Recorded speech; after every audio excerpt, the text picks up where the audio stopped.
أعوذ بالله من الشيطان الرجيم. بسم الله الرحمن الرحيم. كتب عليكم القتال وهو كره لكم وعسى أن تكرهوا شيئا وهو خير لكم وعسى أن تحبوا شيئا وهو شر لكم والله يعلم وأنتم لا تعلمون. گزشتہ آیت میں اللہ رب العزت نے نیکی بتائی، نیکی کا طریقہ بتایا۔ نیکی کیا؟ راہ خداوندی میں مال خرچ کرنے کی جب باری آئی ہے تو مال خرچ کرنے سے پیچھے نہ ہٹو، اور پھر یہ بھی بتایا ہر وہ نیکی جس کا موقع تمہیں ملے اس کو کہنے کے لیے پیچھے نہیں ہٹنا چاہیے۔ فاستبقوا الخیرات، نیک کاموں میں سبقت کرنا چاہیے۔ وما تفعلوا من خیر، اور جو بھی نیک کام تم کرو کس طرح کرنا ہے؟ فإن اللہ بہ علیم، بتلا دیا کہ اس طرح کرنا ہے کہ اللہ رب العزت کی جانکاری میں وہ کام کیا جا رہا ہے۔ یہ تصور اور یہ ذہن اپنے دل و دماغ میں پیوستہ کرنا ہے کہ جو کام میں کر رہا ہوں، جو عمل میں کر رہا ہوں، میرا اللہ اسے دیکھ رہا ہے۔ جب یہ بات پیدا ہو جاتی ہے کسی عمل کو کرتے وقت تو اس عمل میں جان پیدا ہو جاتی ہے۔ اب اس آیت کریمہ جو میں نے تلاوت کی ہے اس میں اللہ رب العزت نے ایک عظیم الشان نیکی کا ذکر کیا ہے، اور وہ عظیم الشان نیکی ہے ظلم و بربریت کے خاتمے کے لیے اپنی جان ہتھیلی پر رکھ کر راہ خداوندی میں کود پڑنا۔ اسی کا نام ہے جہاد اور قتال۔ اپنے حق کے لیے لڑائی لڑنا اور ظلم و بربریت کا خاتمہ کرنا، یہ کوئی ظلم نہیں ہوا کرتا ہے، یہ انصاف ہوا کرتا ہے۔ صحابہ کرام رضوان اللہ علیہ مجمعین اور آپ علیہ السلام نے مکہ مکرمہ میں رہ کر 13 سال تک مسلسل مشرکین مکہ کے ظلم و ستم کے سائے تلے زندگی گزاری ہے۔ کیا کچھ ظلم و ستم ان لوگوں نے آپ پر اور آپ کے اصحاب پر نہیں ڈھائے تھے، اس کا اندازہ نہیں لگایا جا سکتا۔ تو اس آیت کریمہ میں حکم دیا جا رہا ہے قتال اور جہاد کا، اور یہ کہا جا رہا ہے کہ تم پر قتال اور جہاد کو فرض کر دیا گیا۔ اور قتال کیسی چیز ہے؟ وہ ہوا کرہ لکم، اور حال یہ ہے کہ وہ قتال تم کو ناپسندیدہ ہے۔ ناپسندیدہ کیوں ہے؟ اس لیے کہ موت ہر کسی کو ناپسند ہوتی ہے۔ مرنا کوئی نہیں چاہتا ہے، ہر آدمی یہ چاہتا ہے کہ میری زندگی برقرار رہے، حتیٰ کہ جانور بھی موت سے ڈرتا ہے، موت سے بچتا ہے۔ لیکن یہ ناپسندیدگی ایمانی اعتبار سے نہیں ہے بلکہ یہ طبعی اعتبار سے ہے۔ انسان کی طبیعت کچھ اسی طرح کی ہے کہ وہ موت سے ڈرتا ہے، لیکن باوجود اس کے کہ طبعاً کوئی چیز ناپسند ہو، کیا وہ مرضی خدا کو سامنے رکھے گا یا اپنی مرضی کو سامنے رکھے گا؟ اب یہاں پر اس کا امتحان لیا جائے گا۔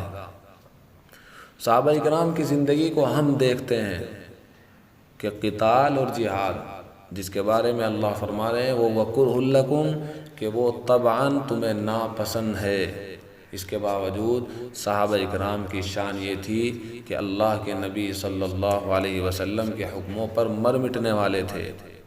وہ کون سے غزوات اور وہ کون سے سرایہ ہیں کہ جن میں صحابہ کرام آپ علیہ السلام کا حکم پاتے ہی دوڑ نہ پڑے ہو اور ان میں بھرپور انہوں نے حصہ نہ لیا ہو۔ انہوں نے کبھی یہ بھی نہیں دیکھا کہ ہم بے سر و سامان ہیں، انہوں نے یہ بھی نہیں دیکھا کہ ہم تعداد میں کتنے ہیں، وہ تو آپ علیہ السلام کے حکموں پر مر مٹنے والے تھے۔ چنانچہ حضرت سعد بن عبادہ کے بارے میں آتا ہے کہ آپ صلی اللہ علیہ وسلم غزوہ بدر کے موقع پر مشورہ لے رہے ہیں۔ حضرت سعد بن عبادہ یہ سمجھے کہ ہم سے مشورہ اس لیے لیا جا رہا ہے کہ مکے سے ہجرت کر کے جب ہم مدینے میں آئے تھے ہم نے آپ صلی اللہ علیہ وسلم کو یہ کہا تھا کہ ہم ہر طریقے سے آپ کی جان کی مال کی حفاظت کریں گے۔ تو اس کا مطلب یہ نہیں ہے کہ ہم مدینے سے باہر اے نبی آپ کی حفاظت نہیں کریں گے۔ یا رسول اللہ اگر آپ حکم دے تو ہم سمندر میں کودنے کو تیار ہیں۔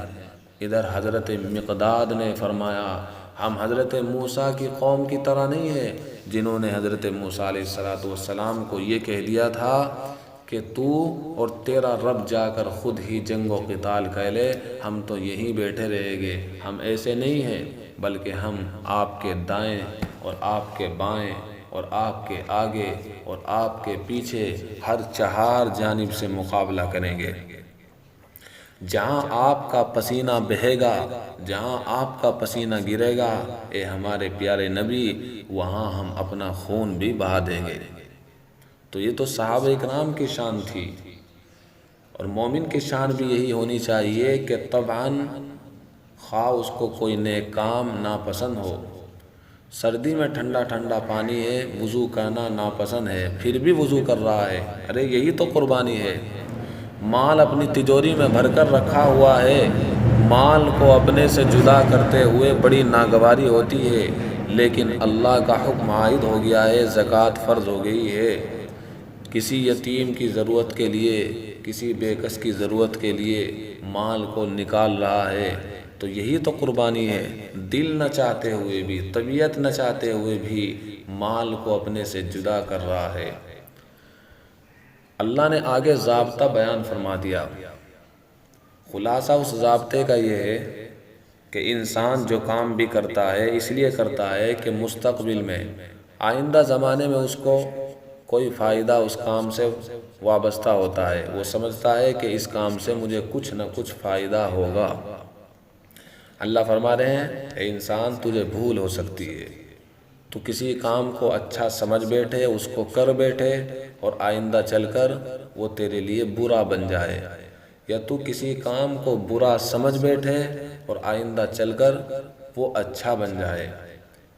تو لہٰذا فائدہ اسی میں ہے کہ اللہ کے جو احکامات ہیں ان پر عمل کرتا چلا جائے، اس لیے کہ اللہ کے احکامات کے سر پردہ خیر ہی خیر ہے۔ اللہ جو بھی حکم کرتا ہے اس کے پیچھے خیر ہی خیر ہوتا ہے، اور جس چیز سے بھی اللہ رب العزت منع فرماتے ہیں تو اس کا مطلب یہ ہوتا ہے اس کام سے منع اس لیے کیا جا رہا ہے کہ اس کام کے پیچھے بندے کے لیے شر ہی شر پوشیدہ اور چھپا ہوا ہے۔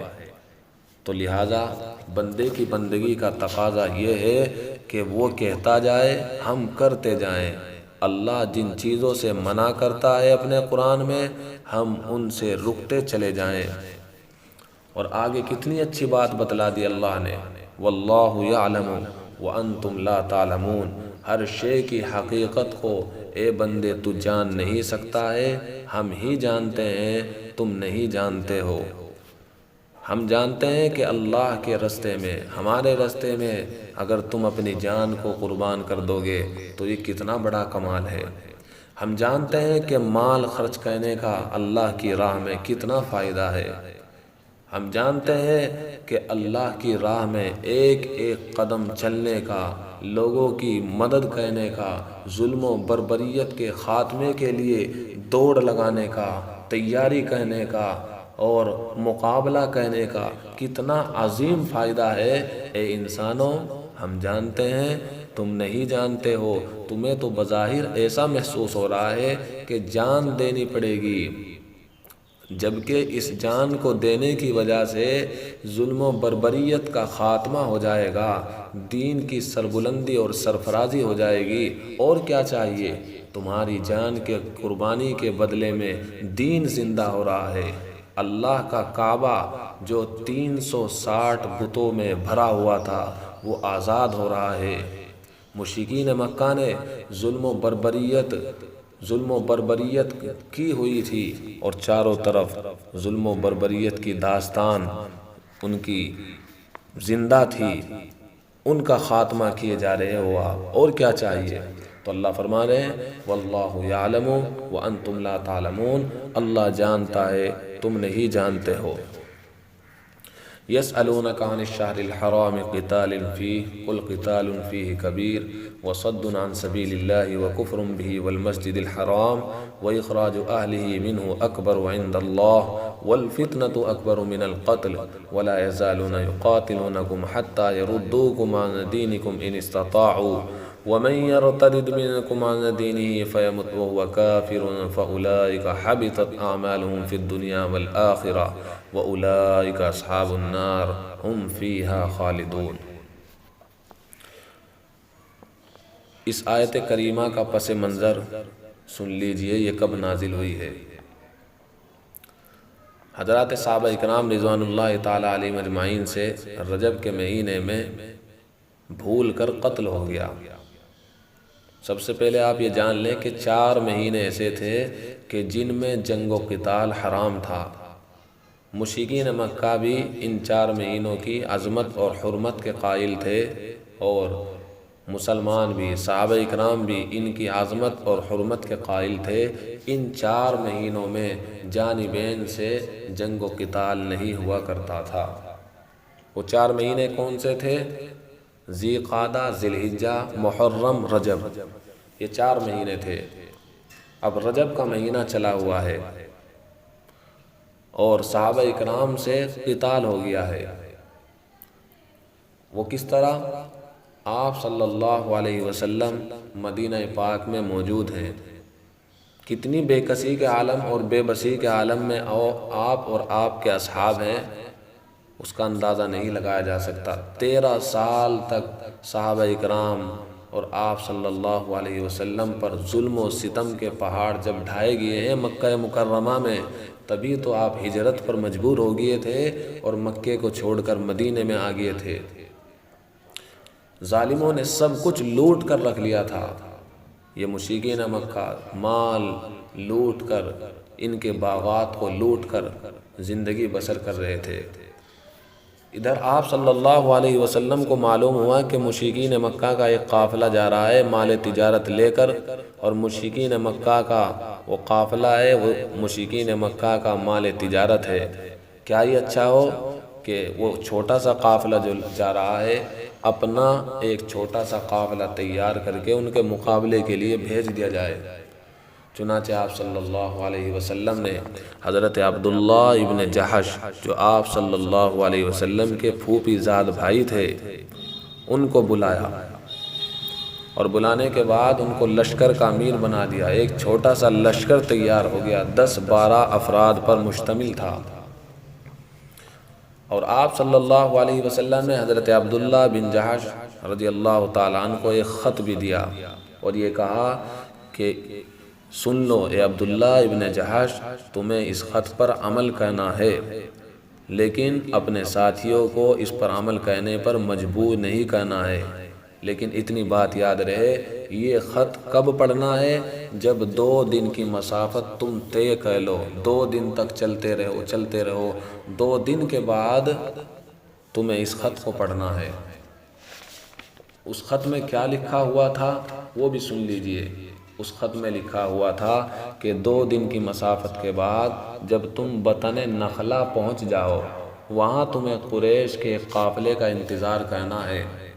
اس قافلے سے تمہیں کیا ملے گا؟ اس قافلے سے تمہیں مال ملے گا، خیر ملے گا۔ بہت دن ہو گئے ہیں کہ ان مشرکین مکہ نے مسلمانوں کے مالوں پر ڈاکہ ڈالا ہوا ہے، ذرا ان کی طبیعت کو ٹھکانے لگانا ہے۔ چنانچہ خط کو کھولا گیا اور ساتھیوں کے سامنے خط کو پڑھا گیا۔ ساتھیوں نے کہا کہ ہم رسول اللہ صلی اللہ علیہ وسلم کے حکم پر جان دینے کے لیے تیار ہیں، ہم پیچھے نہیں ہٹیں گے، اگرچہ ہم کو حکم ہوا ہے کہ آپ کی رائے ہے، آپ کی پسند ہے، آپ پیچھے جانا چاہیں تو جا سکتے ہیں، لیکن ہم ایسے نہیں ہیں۔ چنانچہ یہ بطن نخلا پر پہنچ کر اس قافلے کا انتظار کر ہی رہے تھے کہ اچانک وہ قافلہ نظر آیا۔ چھوٹا سا قافلہ ہے، اس قافلے نے جو مشرکین مکہ کا قافلہ تھا مال تجارت ساتھ لیے ہوئے تھا، جیسے ہی دیکھا مسلمانوں کو گھبرا گیا، خوف زدہ ہو گیا، اس کے دل میں ان لوگوں کا خوف بیٹھ گیا۔ ادھر حضرت عبداللہ ابن جحش رضی اللہ تعالیٰ عنہ نے مصلحت سے کام لیا اور اپنے ساتھیوں میں سے ایک ساتھی عکاشہ کو بلایا، اور بلانے کے بعد ان کے سر کو مڑوا دیا اور یہ کہہ دیا کہ اب تم ان کے قافلے میں، مشرکین مکہ کے قافلے میں چلے جاؤ۔ یہ جیسے ہی وہاں گئے تو ان لوگوں نے دیکھا کہ یہ تو سر مڑے ہیں، لگتا ہے کہ یہ عمرہ کر کے آئے ہیں، تو لہٰذا ان کی طرف سے ہمیں مطمئن ہو جانا چاہیے، یہ کوئی حملہ کرنے کے لیے نہیں آئے۔ ادھر جب وہ لوگ مطمئن ہو گئے تو حضرت واقد ابن عبداللہ رضی اللہ تعالیٰ عنہ نے تیر چلایا ہے، اور وہ تیر عمر ابن حضرمی کافر کو لگا اور وہ فوراً ہی ہلاک ہو گیا۔ ادھر اس چھوٹے سے قافلے میں تتر بتر ہو گیا، ادھر ادھر منتشر ہو گئے، لوگ بھاگنے لگے، لیکن 2 آدمی گرفتار ہو گئے، حکم بن کیسان، عثمان بن عبداللہ۔ مال تجارت بھی ہاتھ لگا اور یہ 2 گرفتاری بھی ہوئی۔ جاننا چاہیے کہ اسلام میں سب سے پہلے یہ قتل ہوا ہے عمر ابن حضرمی کا، تو سب سے پہلے تیر چلانے والے حضرت واقد ابن عبداللہ ہیں، اور سب سے پہلا جو قتل ہوا ہے وہ عمر ابن حضرمی کا ہوا ہے، اور اسلام میں سب سے پہلی جو گرفتاری ہوئی ہے وہ حکم بن کیسان اور عثمان بن عبداللہ ان لوگوں کی ہوئی ہے۔ آپ صلی اللہ علیہ وسلم کی خدمت اقدس میں لے کر آگئے، مال تجارت بھی ہے، مال غنیمت کہنا چاہیے، مال غنیمت بھی ہے، اور 2 گرفتاری بھی ہے، حکم بن کیسان اور عثمان بن عبداللہ، یہ 2 قیدی آپ کی خدمت اقدس میں حاضر کر دیے گئے۔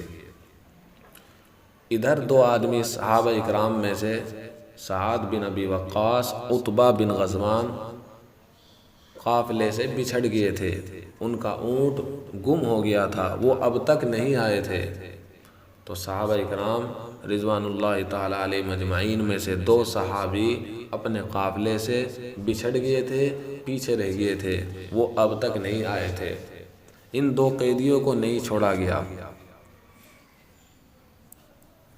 اس کے بعد جب یہ 2 صحابی آئے ہیں، حضرت سعد بن ابی وقاص، عتبہ بن غزوان، تو حکم بن کیسان تو اسی وقت مسلمان ہو گئے تھے، اور عثمان بن عبداللہ کو 40 اوقیہ لے کر چھوڑ دیا گیا تھا۔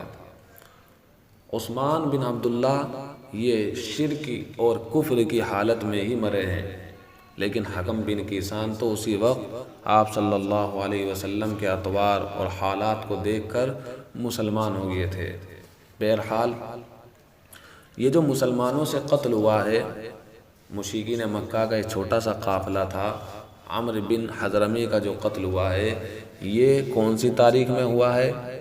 یہ رجب کی 1 تاریخ کو ہوا ہے، جبکہ مسلمان تیر چلاتے ہوئے یہ سمجھ رہے تھے کہ یہ جمادی الاخری کی آخری تاریخ ہے، اور یہ سمجھ کر انہوں نے تیر چلایا تھا، حالانکہ رجب کی 1 تاریخ شروع ہو گئی تھی۔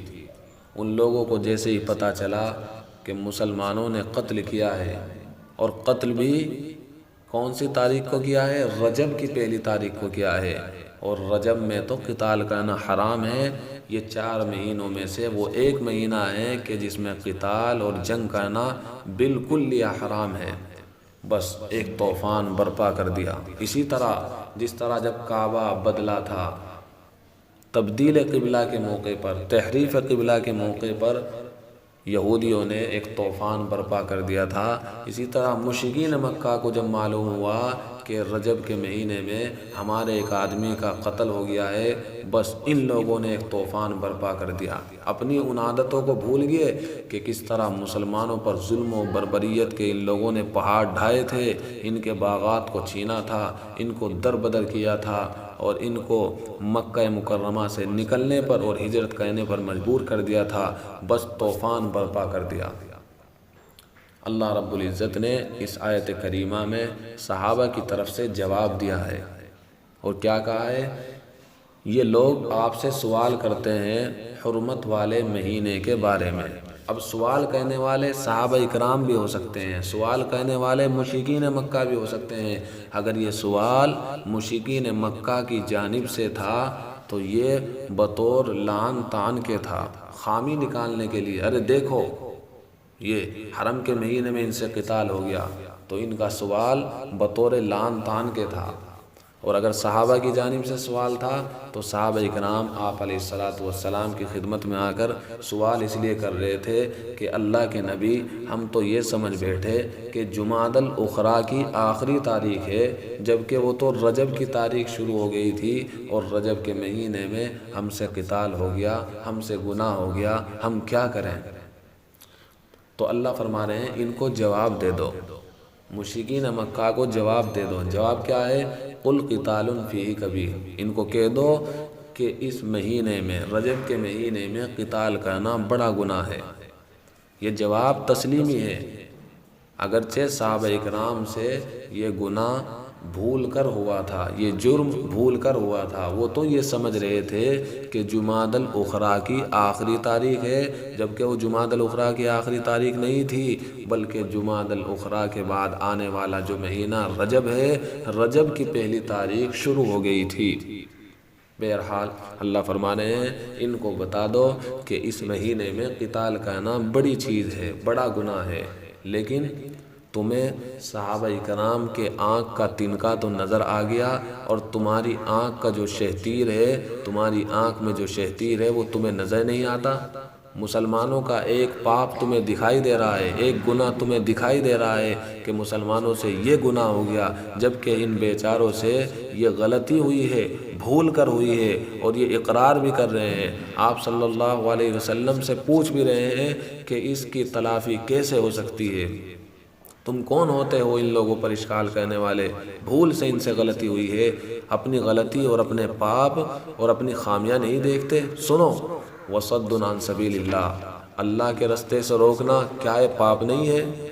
وکفر بہ، اللہ کے ساتھ کفر کرنا، ارے اللہ ہی کی کھاتے ہیں، اللہ ہی کی ہوا کھاتے ہیں، اللہ ہی کا پیتے ہیں، اللہ ہی کی سرزمین پر رہتے ہیں، اور پھر اللہ کے ساتھ کفر۔ والمسجد الحرام، اور مسجد حرام سے روکتے ہو، کیا یہ پاپ نہیں ہے؟ اور مسجد حرام کے ساتھ تم نے کفر کر رکھا ہے، کیا مطلب؟ مسجد حرام میں اللہ کو چھوڑ کر غیروں کی عبادت کی جا رہی ہے، کیا یہ پاپ نہیں ہے؟ وَإِخْرَاجُ أَهْلِهِ مِنْهُ أَكْبَرُ عِنْدَ اللَّهِ، یہ پاپ نہیں ہے تو کہ تم نے صحابہ اکرام کو، آپ صلی اللہ علیہ وسلم کو مکہ مکرمہ سے نکالا ہے۔ وَإِخْرَاجُ أَهْلِهِ مِنْهُ أَكْبَرُ عِنْدَ اللَّهِ، سن لو یہ اللہ کے نزدیک اس سے بھی بڑا گناہ ہے۔ وَالْفِتْنَةُ أَكْبَرُ مِنَ الْقَتْلِ، اور سن لو فتنہ قتل سے بھی زیادہ بڑا ہے۔ کیوں بڑا ہے؟ کہ تم نے فتنہ پھیلا کر رکھ رکھا ہے مکہ مکرمہ میں۔ فتنے کا مطلب کیا ہے؟ مسلمانوں کے ذہن و دماغ میں، خاص طور پر کمزور مسلمانوں کے ذہن و دماغ میں وہ ایسی ایسی بات اور ایسے ایسے اشکالات پیدا کرتے تھے کہ یہ لوگ اسلام سے کسی طرح پھر جائیں۔ تو اللہ فرما رہے ہیں یہ فتنہ ہے، اور سن لو فتنہ تو قتل سے بھی بری چیز اور بڑی چیز ہوا کرتی ہے۔ اور فتنے سے مراد شرک اور کفر بھی ہو سکتا ہے۔ شرک کہنا اور کفر کہنا یہ تو قتل سے بھی بڑھ کر چیز ہے۔